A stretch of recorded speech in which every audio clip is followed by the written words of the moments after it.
here. All right. I'm a little late, guys and gals. Everything working. I'm fiddling with my audio again, so if it's choppy or weird, just let me know. Did want me to post somewhere back.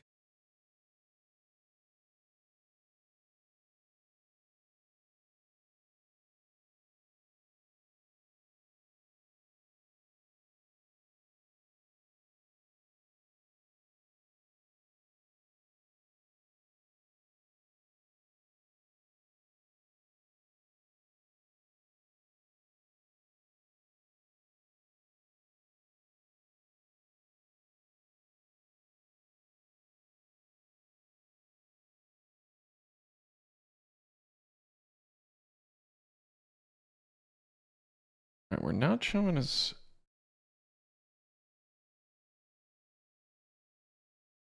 live.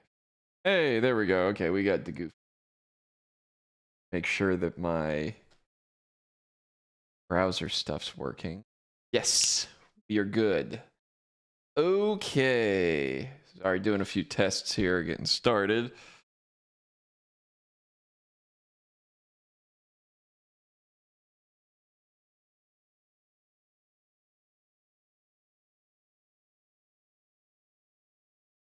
Yes, your boy Locknar.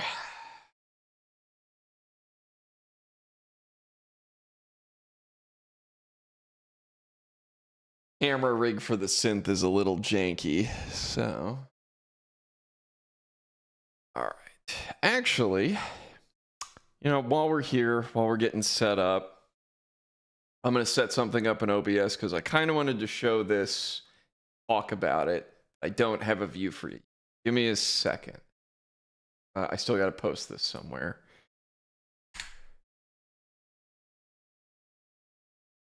All right. So, I'm probably going to make a video about this. I never make videos about these kind of things, but I find this device really interesting and how it's changing my workflow as a producer.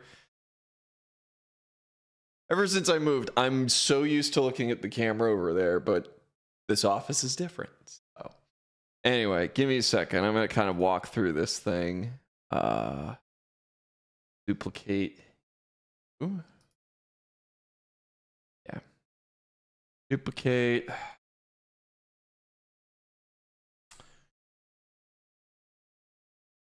Stuff.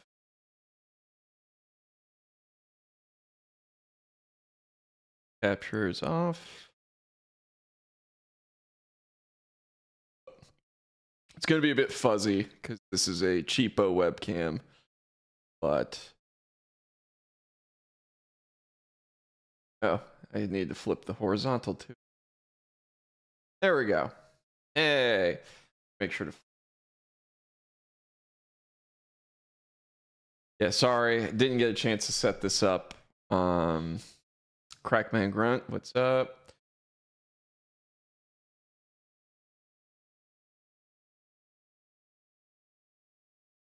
Yeah. The hard part about a 5 o'clock start time is my workday ends at 5, so I have to kind of scramble to get everything set.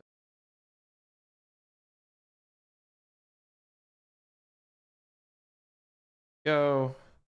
Oh, it looks like the story that's being told is near. Is it? Or is it just beginning? All right. Let's off. We're good. That's backwards.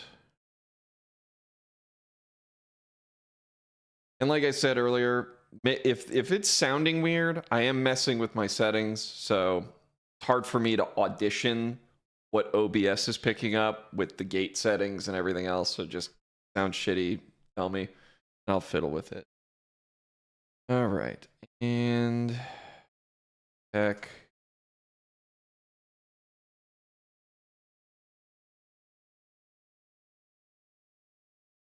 Okay. And let me boot up Bitwig so we can actually hear something. So yeah, this is the Hydrosynth. Those that have been around, I've been playing with it a lot, and I bought this in the effort of improving my workflow in studio. I was getting frustrated with two things: Linux and plugins while they're running on Linux. Open source stuff is really cool, but it's unpredictable. And sometimes you run into something where there's a piece of software that is exactly what you want, but it's broken and they stopped maintaining it years ago. And I don't have the C++ knowledge to go fix it myself. So I was getting frustrated from that end. And from the consumer side of things, there's very few companies releasing Linux distributed plugins or making them to where they work under Wine really well. So far, I found three. You got FabFilter plugins. You've got the Melda suite, which have official updates that have actually fixed Wine issues. And by happenstance, my drum sampler Tune Tracks Superior Drummer 3 works.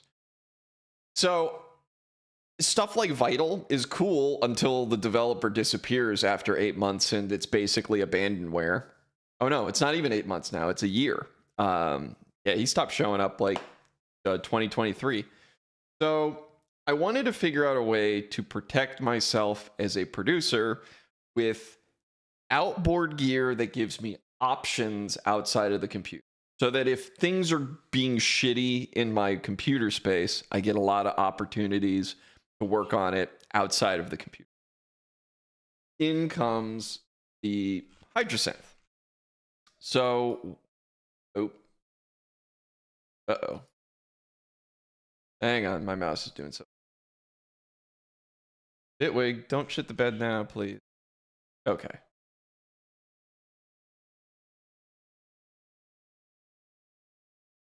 Right click. That's weird. Hang on a sec. Bitwig's doing weird shit. Oh. Who do we got today? DeGoofy, Cracky, Simon K, White Hank. What's up, everybody?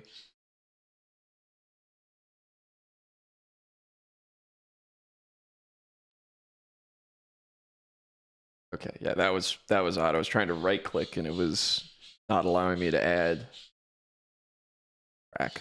Okay.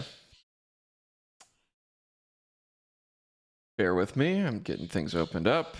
Bird is screaming his head off outside. Poor guy is grumpy.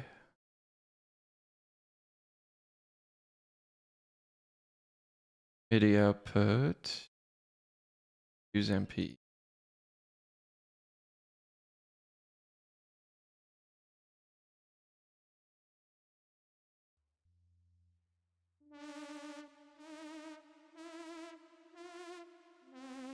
Okay. So. Turn out that output a little bit. Okay. So what is the Hydrosynth? I'm going to have to scoot over a little bit. The Hydrosynth is probably the best cheap thing on the market that I could get that was similar to Serum and Phaseplant. My favorite forms of production are wavetable based synths and FM/phase modulation in my synthesizers. And this has that. What it also has is a really lovely interface that's easy to follow for somebody who's used to a particular workflow. This is mostly designed with somebody like me in mind. You have your oscillators. So if I initialize this, and this is it's not like a full-on review. Again, I'm probably gonna do a video on this because get my thoughts a bit more clearly put down to paper. But you have an oscillator, 3 oscillator section, 3rd oscillator routes directly to the mixer. You have 2 modulation sections, which allow you to do a lot of, I'll call it phase modulation. There's just different flavors of it spread out through their controls. You have FM, You've got kind of a unison, but it's on the waveform itself. It's not actually doing multiple oscillators. You have a sync. You have a PW. You have another PW, which is similar but different. Haven't played with it a lot. You have a custom PW that lets you pinch the waveform in different locations. And then you have like a harmonic one and then a phase diff, which exactly how that functions. It's in my manual. Hello, Sly Cyanide. Hello, Scott. I'm doing well. Just getting back into the groove of things after 2 months of moving and buying a house and being broke and doing all those things. But we're doing good. But anyway, so you have these modulator sections, and they're very, very powerful because you can route pretty much any of these signals to any of these other signals. Take a lot of inputs and outputs. And the wavetable part, while it's a fixed set of wavetables, I can't use my own. This thing has about, I say like 200 waveforms, and you can interspace each waveform on let's see, on an 8-piece slice. So you pick 8 waveforms, and then you can blend between them, and it'll do pretty sophisticated blending from each one, which is nice enough. There's a lot in here that you can already play with. I'm not as worried about running out of sounds to generate with this. And I really like the ability to edit the wavetables by just picking slices from any of the wave sets. So that's pretty cool. These go into a mixer. You then have 2 filters. I would argue these are pretty average filters. I will find myself for technical stuff using filters in the DAW versus outside of the DAW, because they're more suited towards analog model synthesizers. Classic low pass, classic high pass. They have some compensated filters, which I cannot remember what the documentation said. But it, because there's a manual and it's pretty complete. I would say they sound average. They have drive, which is nice, but they sound okay. That goes into an amp section, which then goes into pre-effects and post-effects. They have a set of onboard effects. They're all pretty average. And then they have delay and reverb. Reverb's okay. Delay's okay. Not a whole lot going on up here. For something that's a standalone instrument, it's awesome. When you have access to a computer, it's pretty, like, average. It's fine. You have this nice little kind of pressure-sensitive keypad with aftertouch, but I can also play it here, or I can play it here. And then huge mod matrix where you can assign everything to everything else, and then macros, which you can then program for quick knob twist, have you. The interesting thing is, while I've been playing with this, it's been forcing me to work a little bit more quickly. I think you guys might have noticed this by hanging around in the production stream before, but what I end up doing is I will obsess over an idea over and over and over and over again until I get it to do something I want it to do. And that brute force method means it takes me a really long time to finish tracks. And it's just not a good headspace to be in, because I'll work for a month on a track, take about 2 weeks to really pound it down, and then be frustrated that it took me 2 months to write a track. And it's mostly because I'm overthinking it and overworking stuff. This forces me to work a little bit differently because I'm rendering stuff to disk. The raw source files I send from here are flattened. Like, I can save the preset that I'm working on and kind of go back to it if I want. But if there's an idea I'm exploring, I'm kind of forced early on to commit certain things to paper. And I think that's pretty helpful. But anywho, let's see, what do we got? Hey, Locknar, guess what? Last time I checked, I was alive, so I don't think so. Blah, blah. But yeah, so this is the Hydrasynth. This was $750. I think it was $800 after tax. Go Spotify money. I don't think I'd recommend this to anybody other than a person like me who's trying to find ways to work off of the computer and open up their kind of production workflows, because Serum does most of what this does pretty much right away, outside of like a couple really small things, but I wouldn't even count that. And something like Phase Plant is already infinitely more potent, powerful, and configurable in this space. Brop will be 1 year old on New Year's. We rounded up to start the month. Will you Brop want? Brop is nearly a year old. I forgot about that. Oh, the silly days of yore. But anyway, where we left off. So over the weekend, I have been messing with ideas to take this track from average to slightly better than average. I think I have the general vibe going. I just need to commit and keep working on it. So, without further ado, let's take... Where did we leave off last night?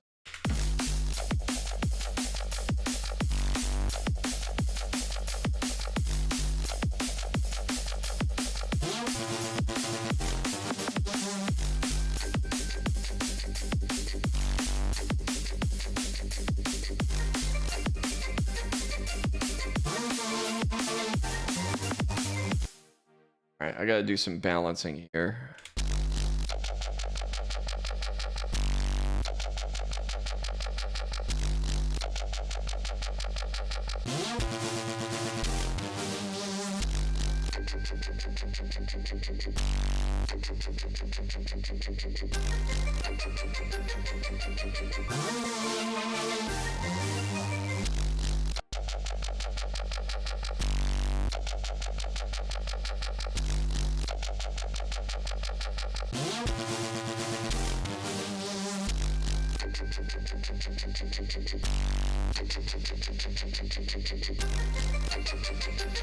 Why am I getting screen tearing?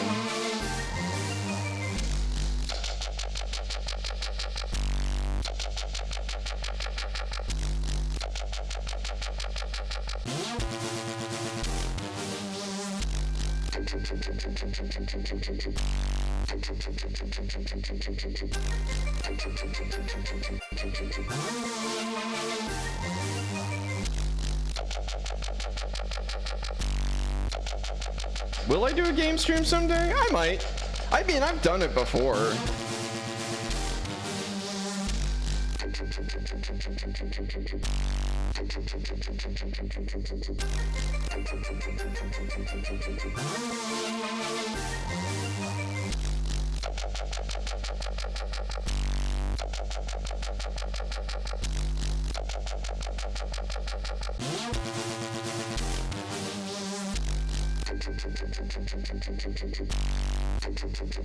Oh, that's weird. So that part of the screen's tearing. I'm gonna put this off screen so I can actually look at it.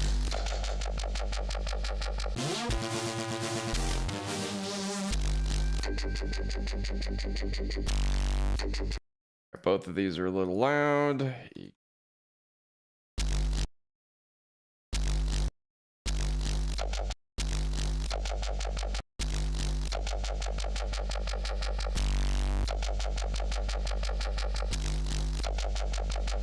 Probably do a little bit of enveloping just to give it some pump.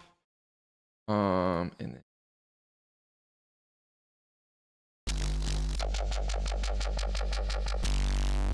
that's a little loud.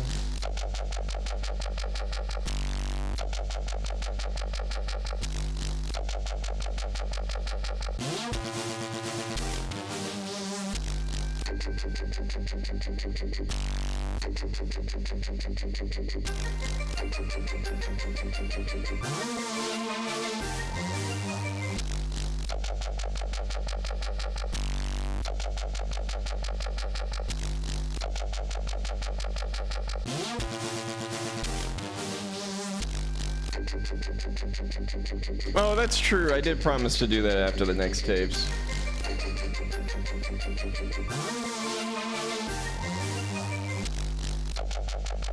Let's check.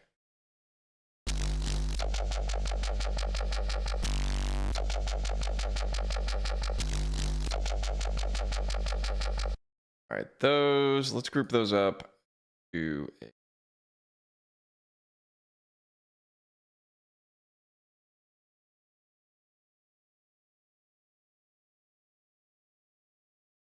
stuff, hydrogen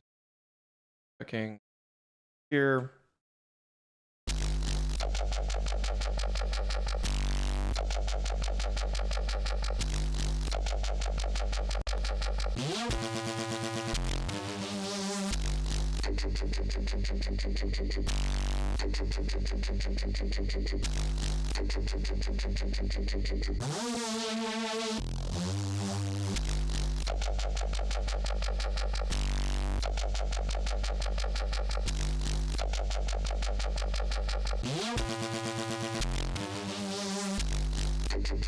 Well, let's take a look at that one.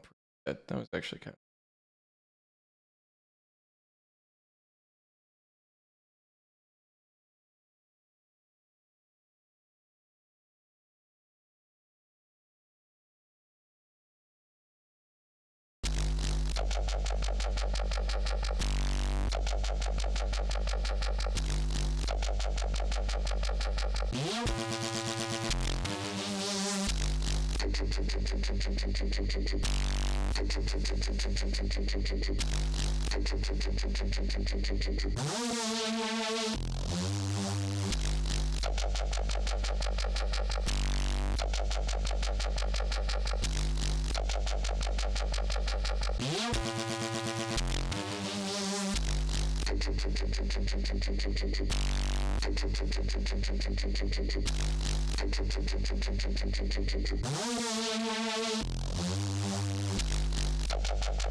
Yeah, it's peaking a little bit.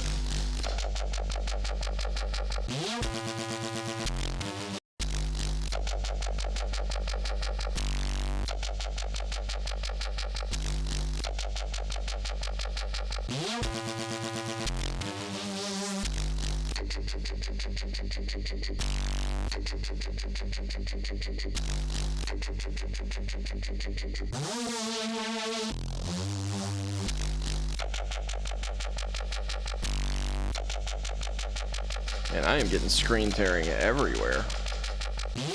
Must have been an update.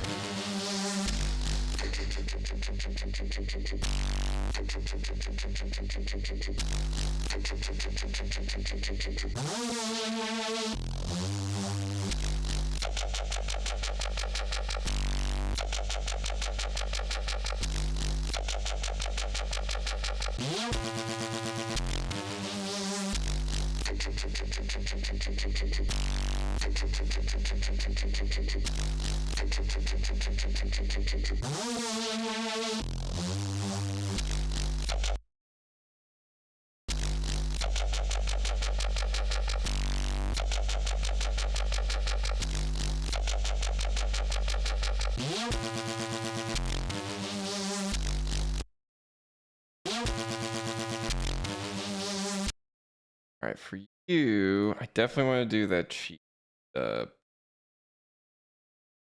Actually, gated delay. No, we're just gonna dry wet it main. Splash out.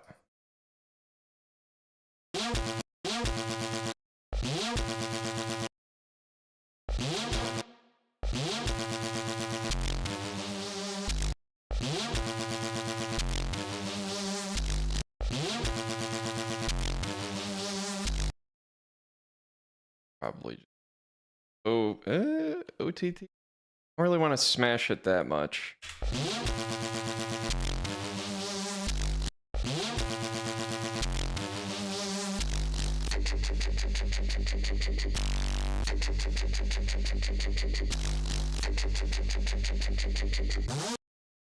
You definitely need a bit of pump. Let's do probably. I guess it's gonna have to be an LFO. Curves.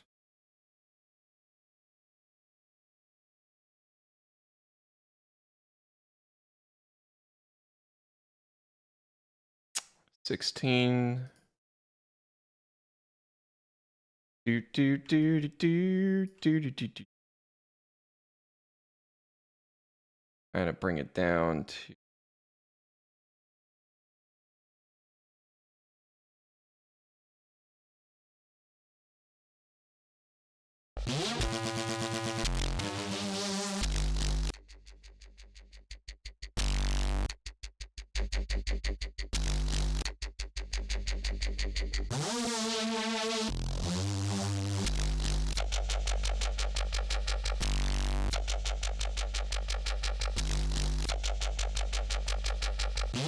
Yeah, it gives it a little bit of pulse.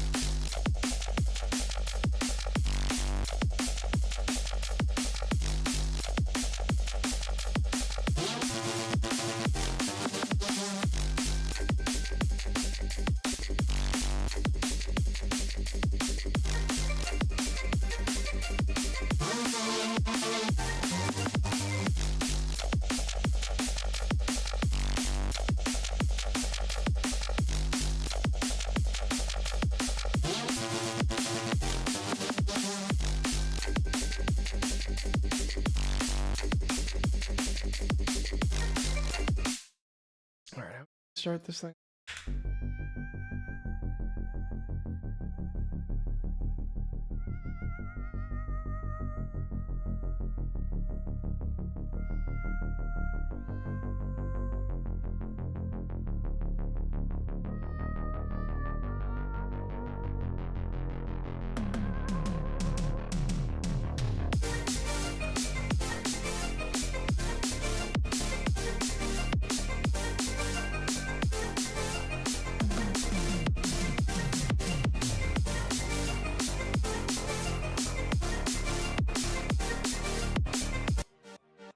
Probably make these a little bit softer.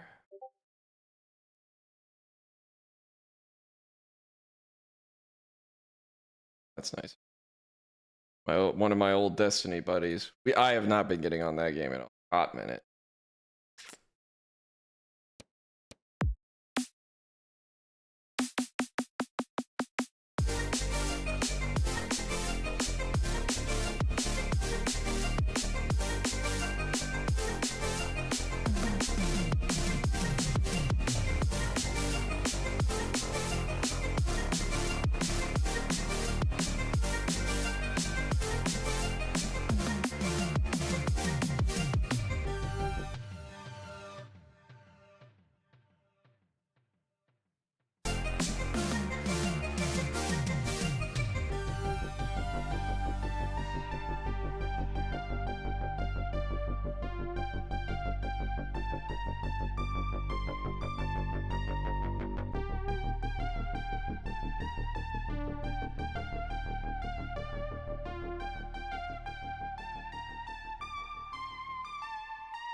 I think the working title so far is 2085. Kind of, the whole thing is such a throwback to cheesy 80s action movie, you know, stuff. So, kind of want to keep it themed that. That's a little crispy. Well, we can always pull it down. Hey, what's up, OP?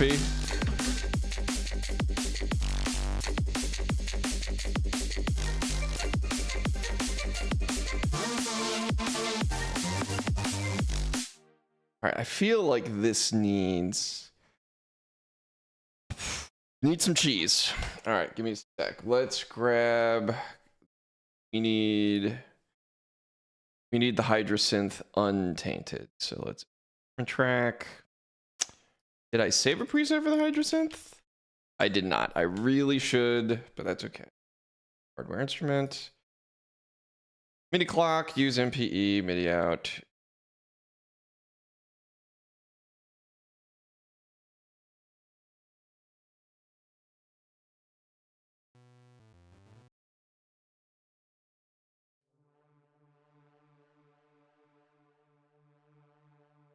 Oop, that's the wrong.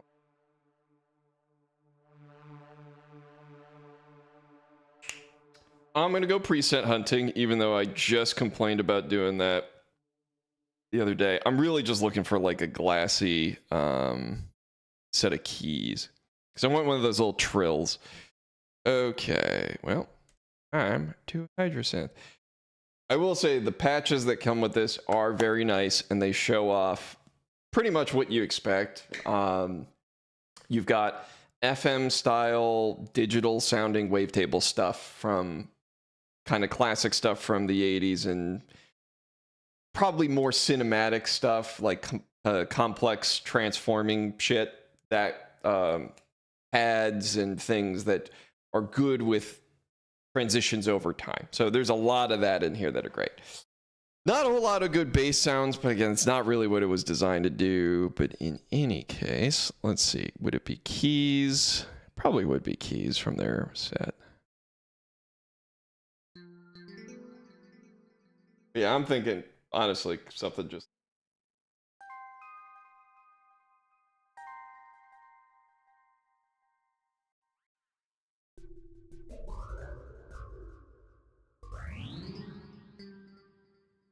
real.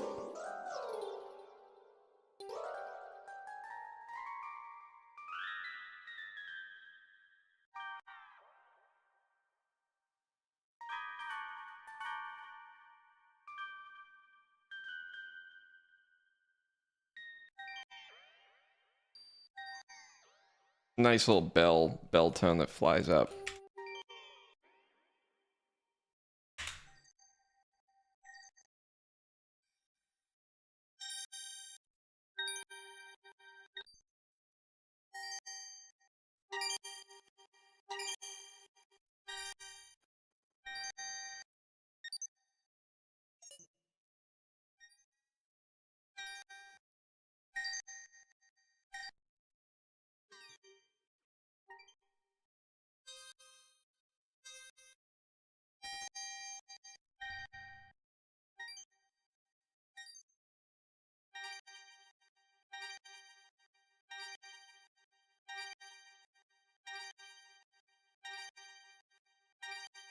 Since I bothered setting this all up.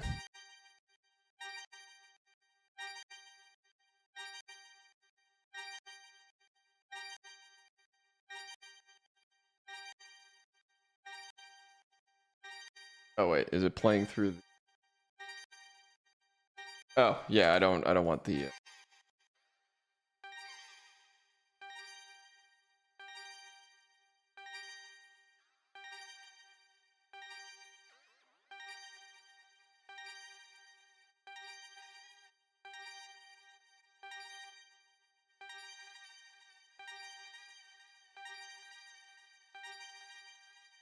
That could work.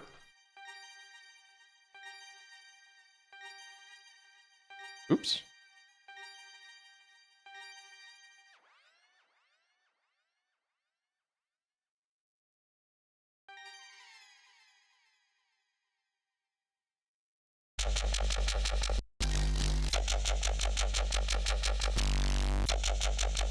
Yeah.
Heat with the compressor.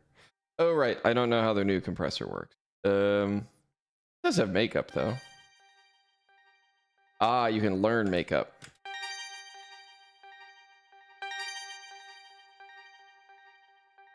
Smash it.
Ah.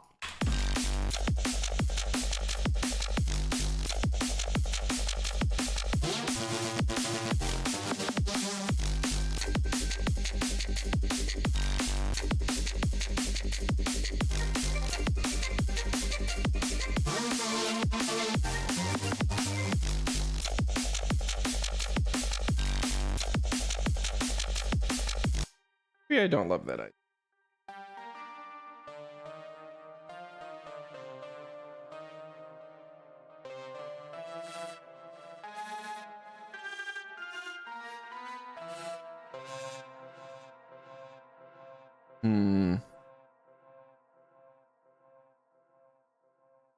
And I'd like it a bit more. Doesn't quite fit.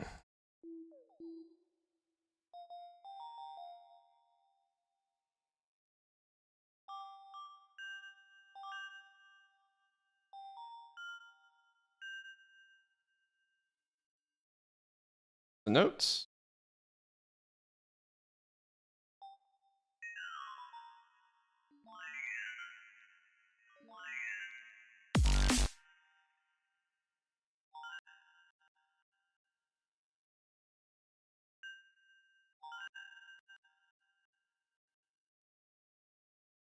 I can kind of dig that.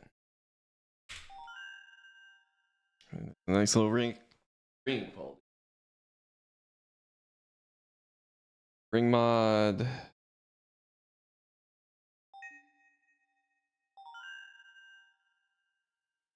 Nice little blurb. You can throw that out there.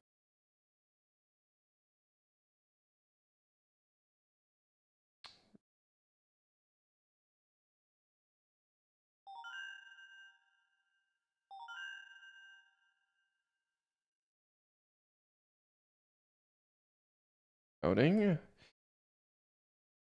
FM to no.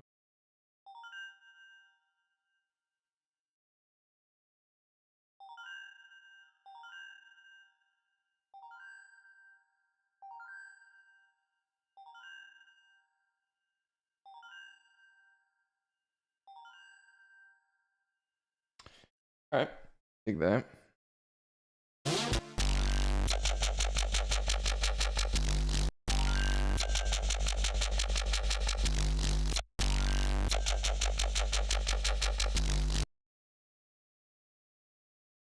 Do that with that. Hats were pretty loud before. I'm gonna have to balance that.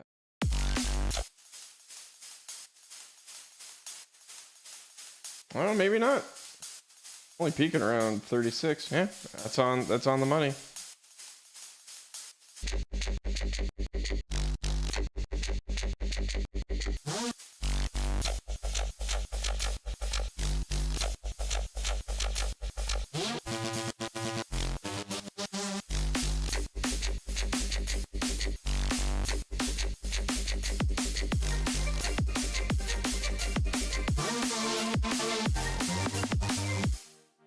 That too.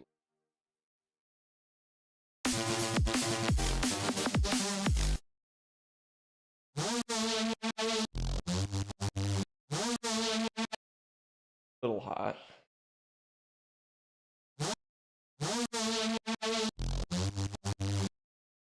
Same thing.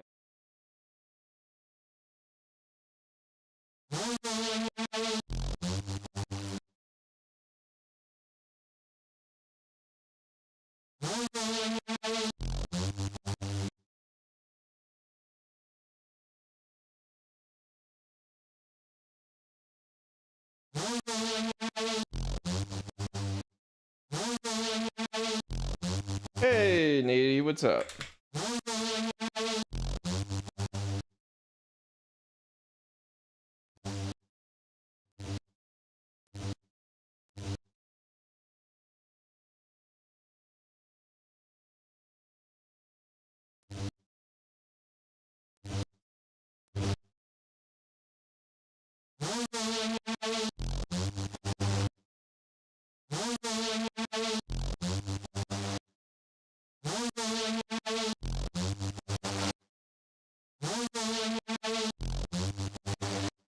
Has it been 40 minutes already? Oh, shit.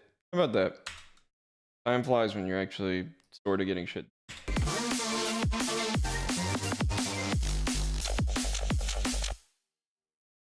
Doesn't do.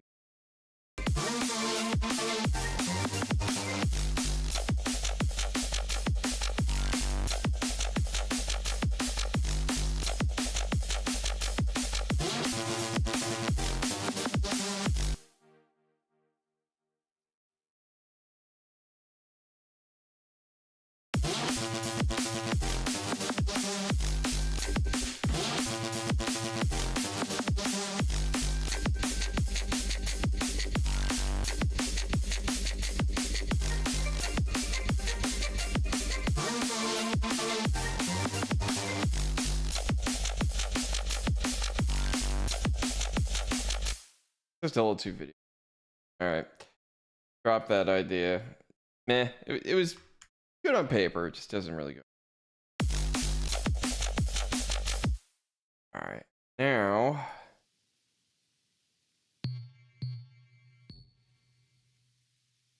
We can do that. My preset this time. I promise. Patch number.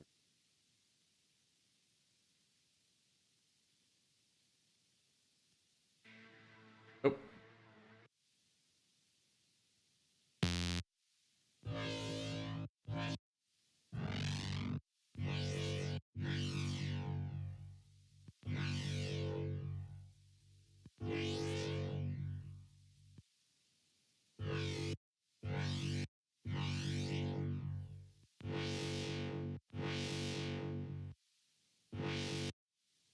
Hey, no. Wait a minute. Oh.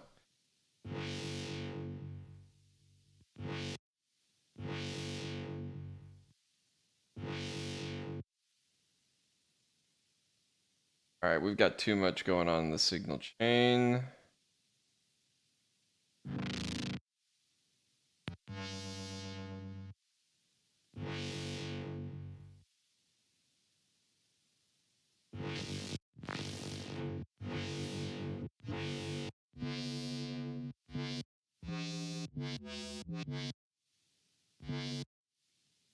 Ah.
Oh. Ah. I missed that.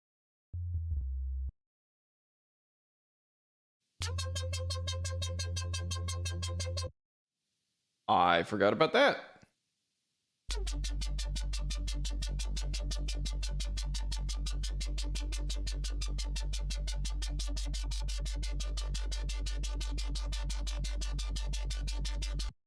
All right, we can maybe repurpose this. Not at 8.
You come.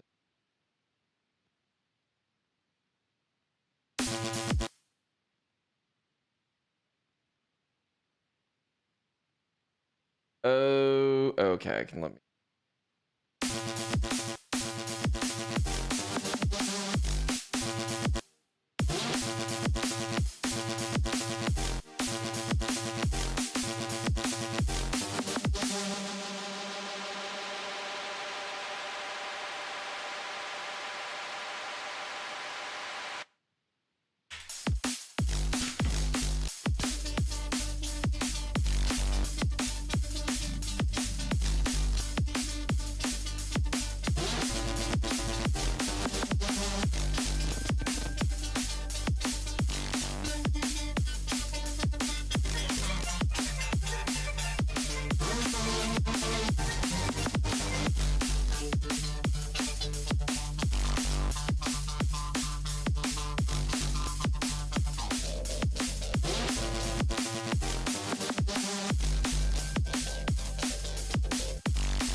Bit of an open-ended question from SMC5.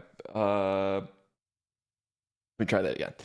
Bit of an open-ended question, but what are some go-to FX plugins to either smoothen a bass or make it chunkier? But since bass, so I guess it depends on what we're talking about when we're talking about bass, right?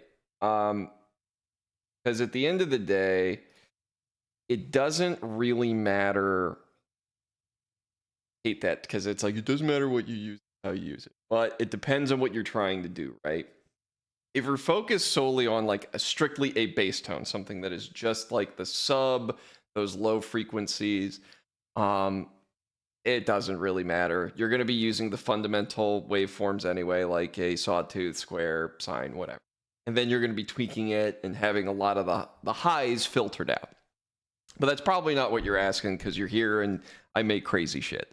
So basses, particularly for things like dubstep and drum and bass and those bass houses and everything else, you have two fundamental components filling the spectrum. You have that low end, which is usually your sub, maybe with an additional harmonic. It might even be filtered with many harmonics from something like a square or sawtooth. And that's going to be the basis for which the rumble, the whole body that fills in. And then the top end is texture.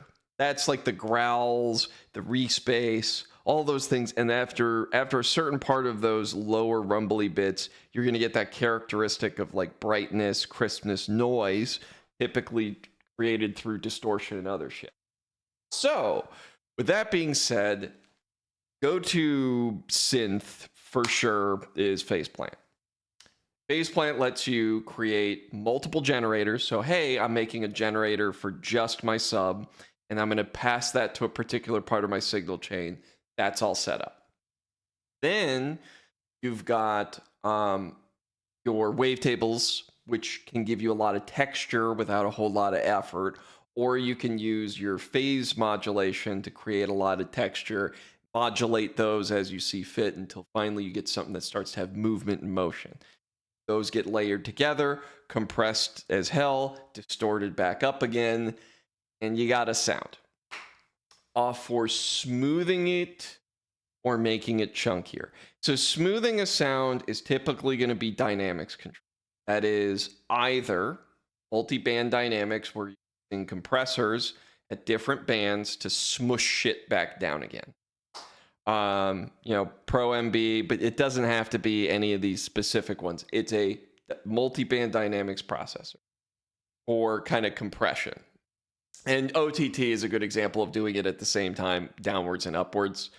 So tools like that are great for controlling something very aggressively, by the way. This isn't like clean production. This is, I am beating this into submission and ripping it back up again. It's dirty, introduces artifacts, but we don't care because we're making the same thing about making it chunkier. The trick with chunkier, weightier basses is just making sure that your highs don't skew too high and you actually let the bottom of the sound come through.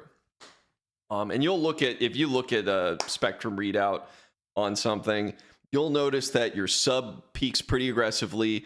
It slopes back down again and then comes back up for those bright parts of a bass sound. And you can do that by just listening to, go to your favorite producer, buy their sample pack, and go listen and look at the spectrum. And you'll see that like it kind of, it comes back up and then starts to dip away again. It gives you weightiness without it becoming just a hissy noise fest. So dynamics are a big part of that. EQing is good for kind of roll off and making sure that things are smoother and fit in place in your mix. There's a lot of new plugins and I haven't used many, but the thing that I've been saying is that spectral based production is going to be the next avenue for really innovative tools. So spectral processing is just having like an EQ with tens of thousands of bands that are just super focused and processing it. Oh, Nady, this is the Hydra synth. This is my attempt at offboarding some of my production stuff off the computer because I can. That's all that. But yeah, back to the what were we talking about? Talking about weightiness in your bass and making sure it works. Spectral synthesis, more so spectral processing, is going to be the next big frontier, because these tools are going to be able to analyze the individual crazy peaks happening in a sound and kind of address them all at the same time. And the maths, I think, are getting there. I think the processing power is getting there too. Red Pill seems to be obsessed with spectral processing, rightly as they should be, because it is truly the next frontier. Everyone that shows off a new distortion plugin or a new compressor or a new limiter, these are all tools that have been rigidly defined for decades, and the innovation there is almost like non-existent. And our synthesizers are getting to the point even where they're all kind of super similar. Like this thing is pretty similar to Serum, and Phase Plant and Vital have some similarities. So like Current probably has some similarities too. I haven't played with it yet, but there's what's another one out there that people like. But they're all kind of the same.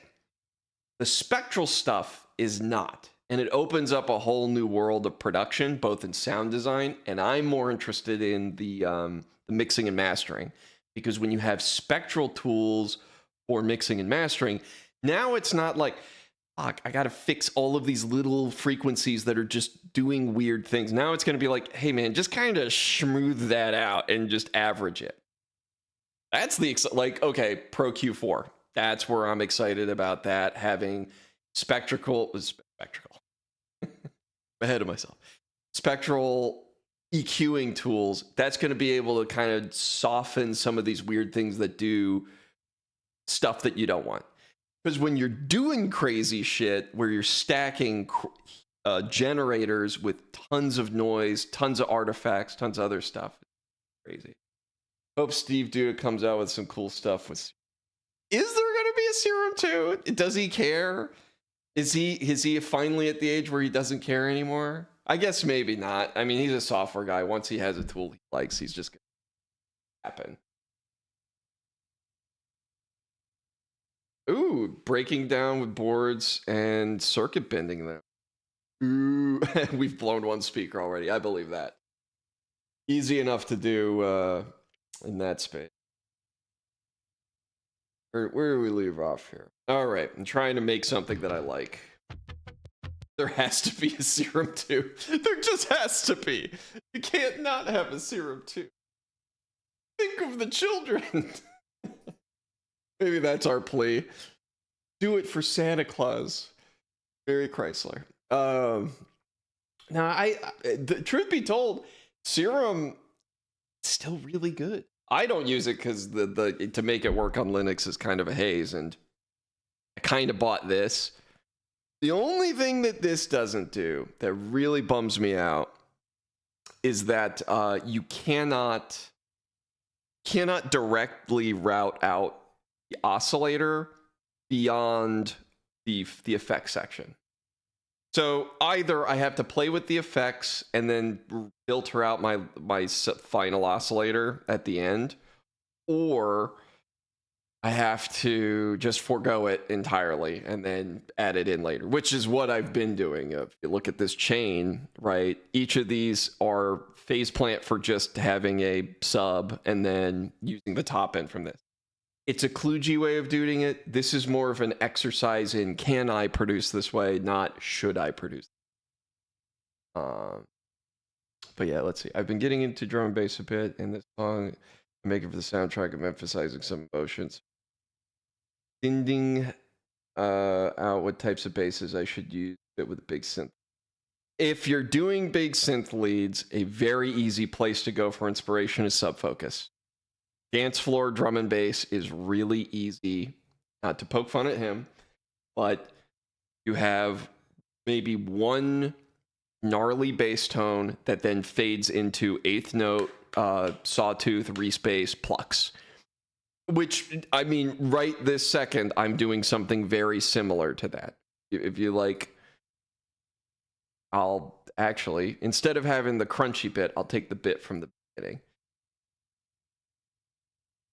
So if I do this, you, just let it play. There's going to be some clashing, but you'll get the idea.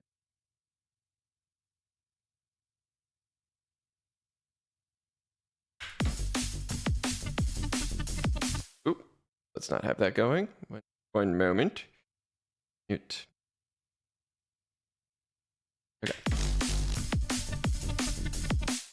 Am I dumb? Did I not mute that? I did not. I'm dumb.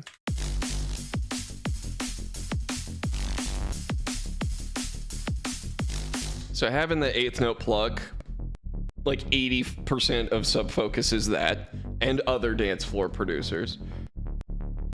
Well, what that does is that leaves room for you to kind of play around with something.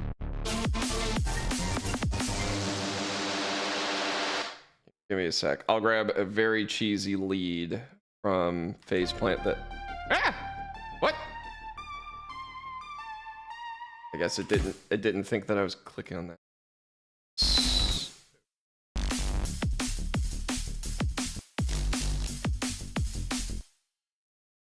Spacebar playback.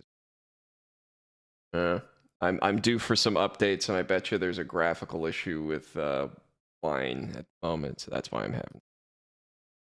For all plugins that are not native. All right, where's that? My favorite dumb preset from this program is harmonic horn from Rob Swire. Hang on, where are you? It's going. Bring down the vibrato. Oh, is it already on here?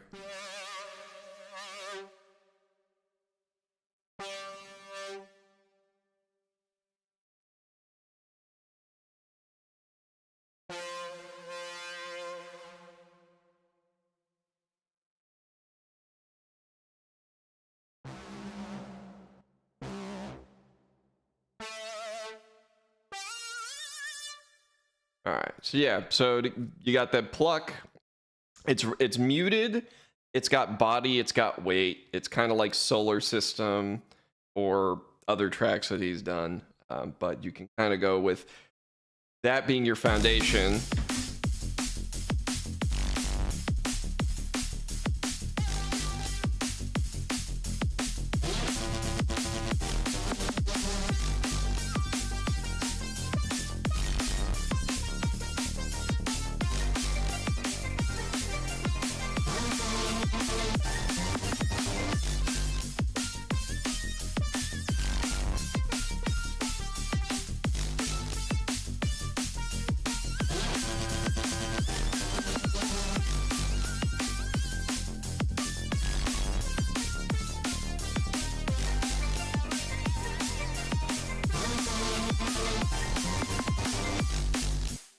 You get the idea. If you're very lead heavy, your bass tones are going to be a lot less prominent. You're not going to have a lot of bright characteristics in your bass tones. They're going to be the thing that carries the track forward, and then the melody goes.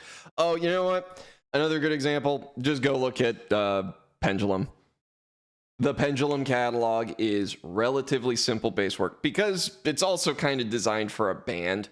So he'll write a bass line a bass player is going to play, and he's not playing it through a shit pot ton of distortion, just some distortion, and then that carries the track forward while those big leads come out. You know, leads that sound like this.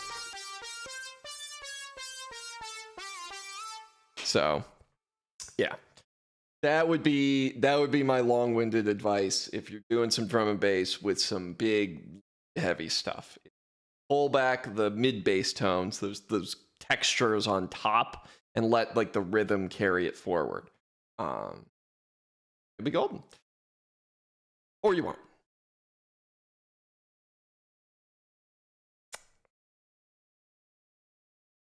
What are we gonna do with it? I'm liking it, not loving it. I am liking it. Unmute. Oops.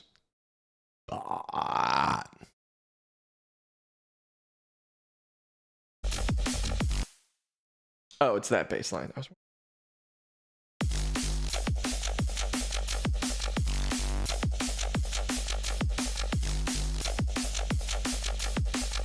Hey, thanks, SMC. Appreciate it.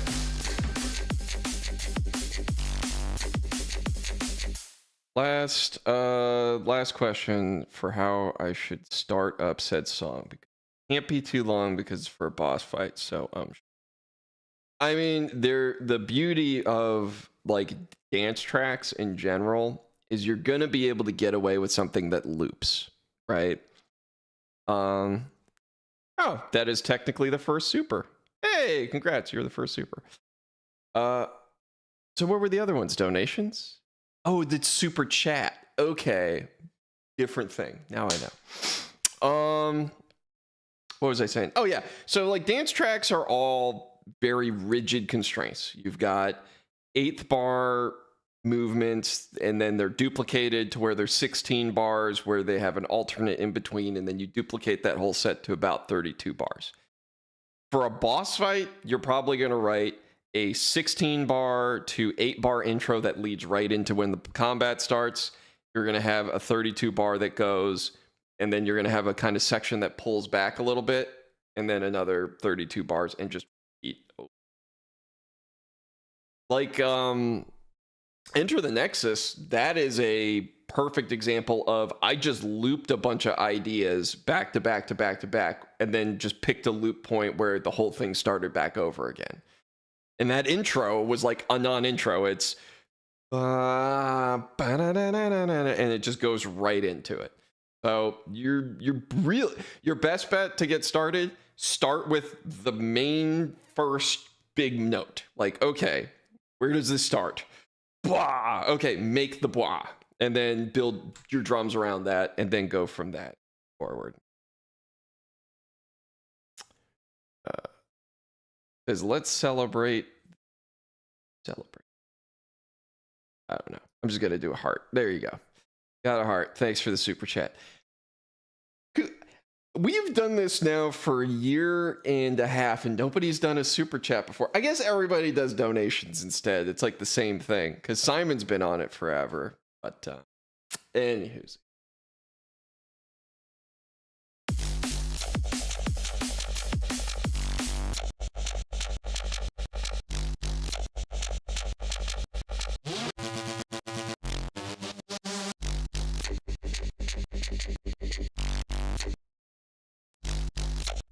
I think that could be a little brighter.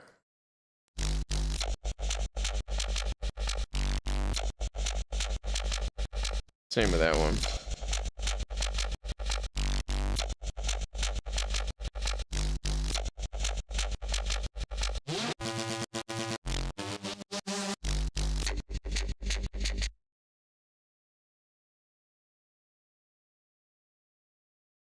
My thing here, okay, so just after that long-winded rant about things like subfocus, that's sort of why I don't want this 8th note bit being the driving force of the rhythm here, because it is maybe a bit too simplistic.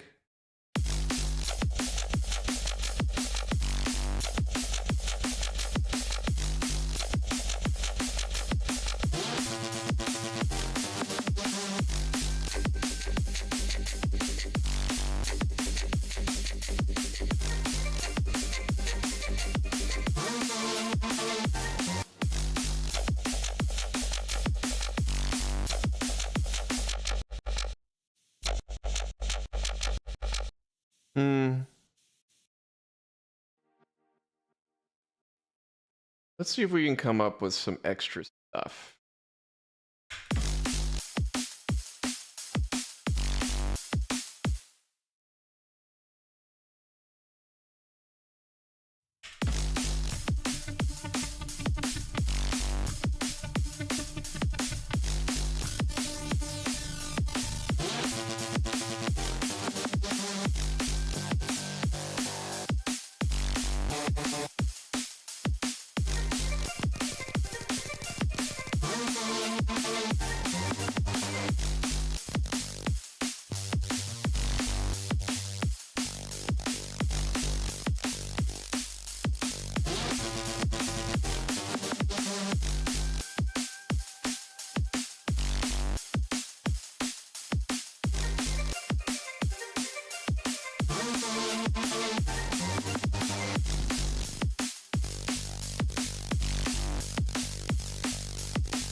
So let me mute this. So that's one thing, by the way, when you're recording stuff. I use a lot of upwards compression. It's just I like the characteristics that it imparts onto a sound. The problem is that devices like this, and really all music equipment anywhere, has a noise floor, and it's not infinity unless it's digital. So this introduces noise to the signal that then is amplified by that upwards compression. Let me mute that. One of the things that I find interesting, and this is down the road, I need to upgrade my audio interface. But if you look here, these are CV inputs, or rather CV inputs and then a handful of CV out. CV is control voltage. That's a technology that's been around for a while. And, oh, did I see Simon's new? Did I miss one?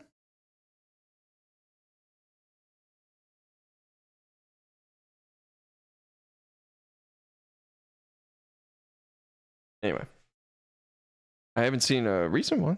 Oh, this deserves a short.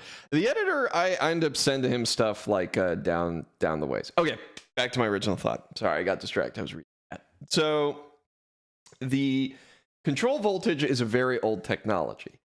The funny thing is, it is vastly superior to MIDI.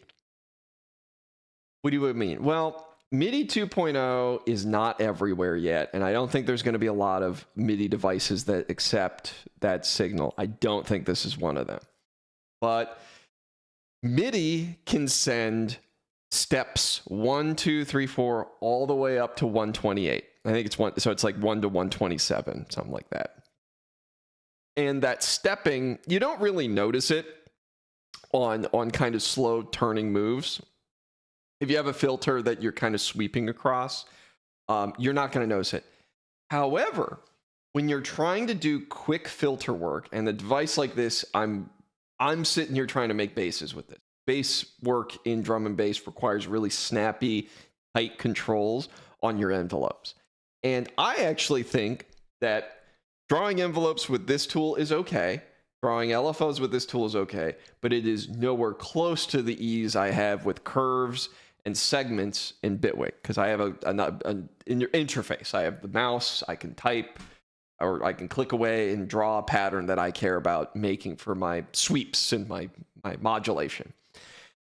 I tried to use MIDI to do that with this device, and while the MIDI worked, it was really choppy, because it'd be like tick, tick, tick, tick. You'd chop through, in a fraction of a second, you'd chop through the different steps, and it would just be, and you could hear it. It was really imprecise. The control voltage, and I did a test, my device, my audio interface does not send control voltage, not in the way it's supposed to. It has to be, I forget what the signal type is called, but when you end up doing it right, the audio interface can actually send a signal, like a control voltage, and stop sending it. When you do it with audio, it kind of does, like, it turns on and then stops. So you have to have a particular audio interface to do it. But I found out that this old-ass technology takes to modulation that's really fast much better than MIDI 1.0. As I understand it, MIDI 2 is out soon, or it's already being rolled out to certain devices. I don't think this is one of them. I don't think that's one of them. And I don't think my DAW can do that MIDI either.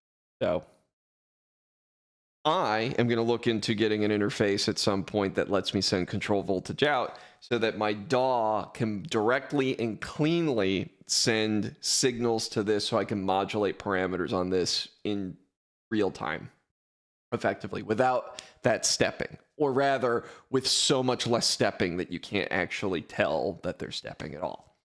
But that was a weird one. I always assumed that like controlling a MIDI device externally would work out great, and most of the time it does. And then in some very weird instances, it does not. But anywhoosies. What time is it? It's 6:30. It's a little early. I do smell dinner, and I'm getting hungry. I think we'll call it today. It's a little short, but we're just getting back in the rhythm of things. A little bit more chit chatty than production related. I tried an idea and I didn't like it. I'll keep tinkering with this in the off hours, but hey, it's Blue Smoothie. Hey, Blue Smoothie. But thanks everybody for coming on. Same time, same place next week. Don't think the only time I might be off is like Christmas time, because I'll have family in town. But I like that where this is going. Synth cam worked out good. I had actually mounted that on an actual tripod this time, and good. See my hand. But I gotta find a solid place for this. It's close.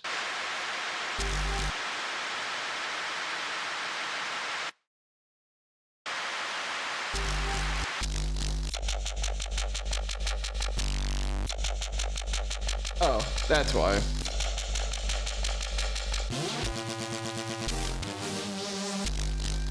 Yeah, no problem, SMC.